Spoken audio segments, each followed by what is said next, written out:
mengatakan bahwa ada sebuah pulau misterius di Pasifik Selatan, di mana seluruh penduduknya adalah wanita. Orang biasanya menyebut pulau itu dengan nama Pulau Perawan. Dipercaya juga bahwa para wanita itu memiliki benih misterius yang menyebabkan mereka menua 10 kali lebih lambat dari manusia normal. Oleh karenanya, banyak orang yang berusaha mencari lokasi dari pulau tersebut. Salah satunya adalah Tuan Song, yang ingin menjadi abadi sehingga ia mengirim anak buahnya yang ahli berjelajah untuk mencari pulau tersebut.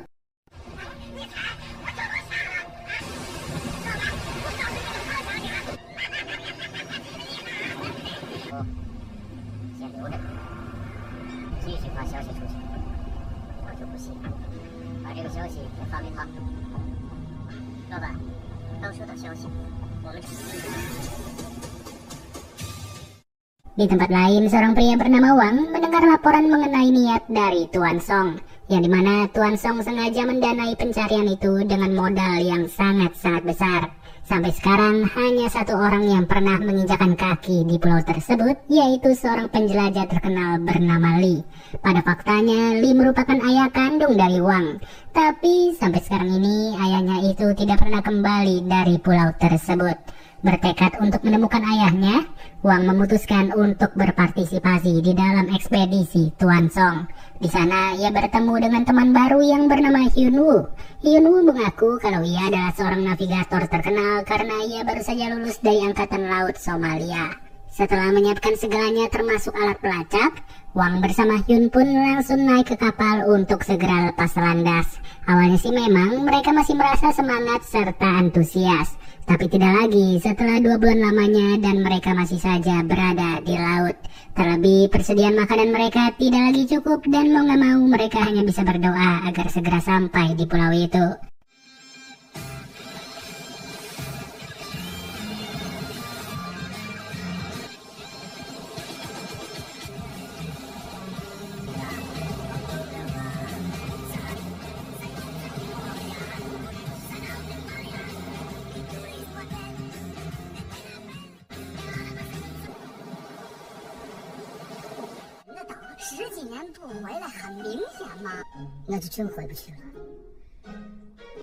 Sampailah di suatu waktu, Wang yang lagi berbaring pun malah diberaki oleh burung camar.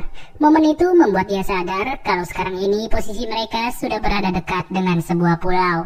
Dan memang benar hal tersebut bisa dipastikan setelah Wang kembali memantau situasi melalui teropongnya. Tapi sayang kondisi air laut tidak memungkinkan bagi mereka untuk merapat ke pulau itu. Beberapa waktu setelahnya, mereka pun mulai terbangun di tepi pulau, di mana mereka dikejutkan dengan segerombolan wanita yang mengelilingi mereka.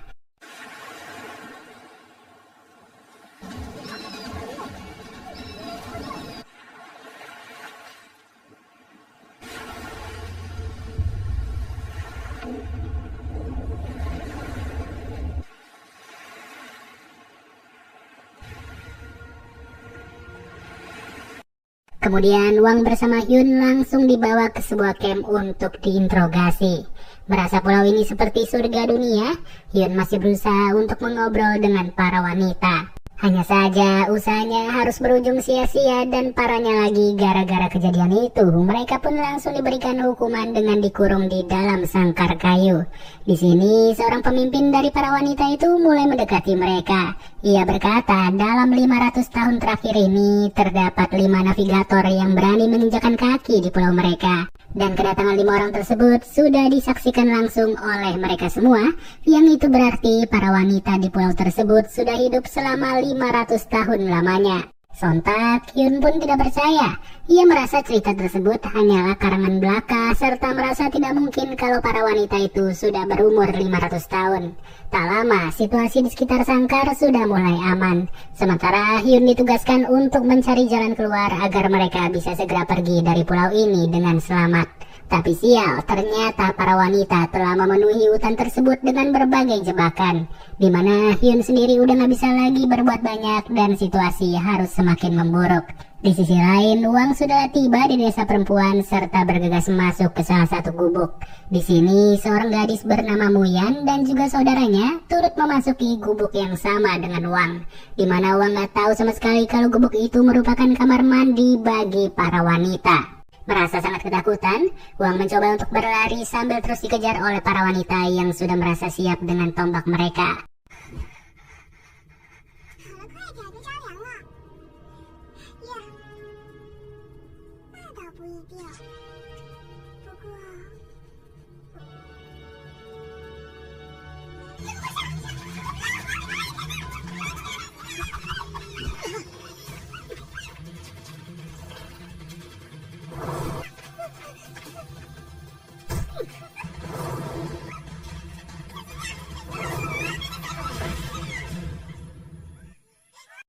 Ya, apa boleh buat, Wang nggak bisa lagi ngapa-ngapain dan ia pun langsung dibawa ke ruang sidang. Di sini, sang pemimpin menegaskan kalau percobaan kabur dari pulau adalah tindakan dosa bagi mereka. Di saat bersamaan, Hyun yang memar dan juga babak belur turut tiba di tempat tersebut. Ia mengancam seluruh penghuni pulau bahwa ia adalah seorang prajurit terlatih yang sangat mahir dalam bertempur. Hanya saja, pengakuan itu harus berujung sia-sia serta para wanita langsung memukulinya sekali lagi. Sang pemimpin pun segera memerintahkan para wanitanya untuk membawa Wang bersama Hyun ke pohon suci serta memanggang mereka di sana. Dan dengan gesit, para wanita langsung mempersiapkan panggangan secepat mungkin, sambil disaksikan oleh kedua lelaki itu yang sudah ditempatkan secara terpisah. Sebelum dipanggang, Muyan kembali menyerang Wang akibat tingkah genit Wang yang masih Muyan ingat sampai sekarang. Namun siapa sangka, bukannya dihukum, Muyan malah memotong talinya Wang beserta Hyun. Sayangnya, pelarian mereka hanya sia-sia setelah mereka kabur melalui hutan dan harus terkena perangkap untuk kedua kalinya. Keesokan paginya, Wang dan Hyun sekali lagi ditangkap dan diikat di depan pohon suci. Para wanita menyiapkan berbagai jenis bahan dan menyalakan api untuk memanggang mereka lalu dimakan setelahnya. Namun proses tersebut harus terhenti setelah seorang gadis bernama Chunhua mulai berteriak minta tolong. Alhasil, Wang bersama Hyun pun mengambil kesempatan ini untuk melarikan diri dengan membakar tali yang mengikat mereka. Sementara itu, para wanita mulai menangis kesakitan setelah melihat teman mereka berjuang di laut. Dan gara-gara hal inilah, Wang langsung berubah pikiran serta memutuskan untuk menolong gadis tersebut. Setelah ia membawa kembali gadis itu ke pantai, Hyun langsung beraksi dan melakukan CPR pada Chunhua. Untungnya, gadis itu mulai bernapas lagi dan para wanita langsung memuji keberanian mereka berdua. Kemudian, Chunhua ingin pemimpinnya memaafkan mereka karena telah menyelamatkan nyawanya yang begitu penting.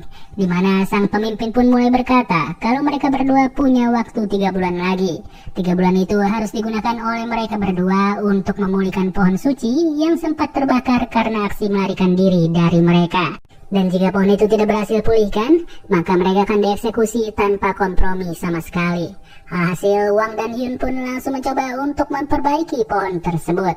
Yang dimana seiring berjalannya waktu, mereka berdua sudah mulai dekat dengan para wanita.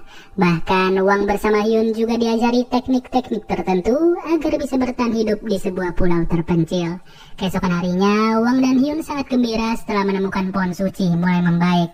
Atas kabar tersebut, Wang bersama Hyun dan juga semua wanita di pulau itu langsung merayakannya dengan berpesta tanpa henti.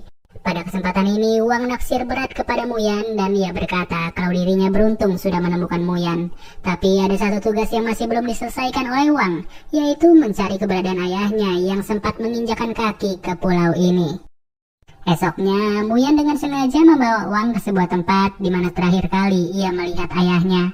Gak butuh waktu lama, Wang langsung menemukan jurnal lama milik sang ayah. Di tempat lain, Tuan Song mulai diberitahu perihal titik koordinat dari pulau tersebut. Lantas, Wang yang mendengar bunyi dari alat pelacak pun langsung mengajak Hyun untuk memperingati para wanita di pulau itu. Di mana Wang menegaskan kalau mereka semua harus lebih cerdik lagi dalam menghadapi Tuan Song beserta timnya. Beberapa jam dari itu, Tuan Song pun sudah tiba. Ia langsung memerintahkan keempat anaknya untuk memeriksa pulau itu sedetail mungkin. Tapi bukannya fokus memeriksa, mereka malah dibikin salfok oleh para wanita yang sedang memainkan perannya masing-masing. Dan setelah menunggu cukup lama, Tuan Song pun memutuskan untuk berkelana sendirian di dalam pulau tersebut. Wang bersama Hyun terlihat menyambutnya serta mencoba meyakinkannya bahwa pulau ini bukanlah Virgin Island yang ia cari. Tapi tetap saja, Tuan Song bukanlah orang bodoh. Dan ia pun langsung memerintahkan anak buahnya yang lain untuk mengikat para wanita bersama dengan Wang beserta Hyun sekaligus.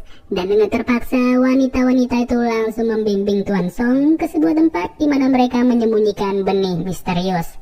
Namun tiba-tiba Chunhua pun kembali melakukan perlawanan hingga menyebabkan seluruh anggota suku ikut memberontak. Hal tersebut membuat Tuan Song kabur sambil menyuruh Wang untuk ikut bersamanya. Ia memaksa Wang untuk menggunakan peledak secepat mungkin. Disitulah Hyun bersama para wanita tiba di tempat kejadian demi mengalahkan Tuan Song. Tapi sayangnya, usaha itu harus terlambat setelah Tuan Song berhasil menekan tombol timer serta mengaktifkan peledak tersebut. Pada titik ini, Wang menyadari bahwa ia harus melakukan pengorbanan terakhir dan ia pun berlari menuju peledak itu seorang diri. Alhasil, kesedihan pun harus menimpa mereka semua yang berujung para wanita di pulau itu mulai menangis serta terpukul. Tapi siapa sangka, di akhir film Shin memperlihatkan kepada Wang yang secara ajaib mulai tersadar. Dan tampaknya hal ini mampu terjadi karena keajaiban alam semesta yang berterima kasih kepada Wang atas pengorbanannya. Oke deh guys, mungkin segini aja pembahasan alur ceritanya. Jika ada pendapat, silahkan kalian ketik di kolom komentar ya.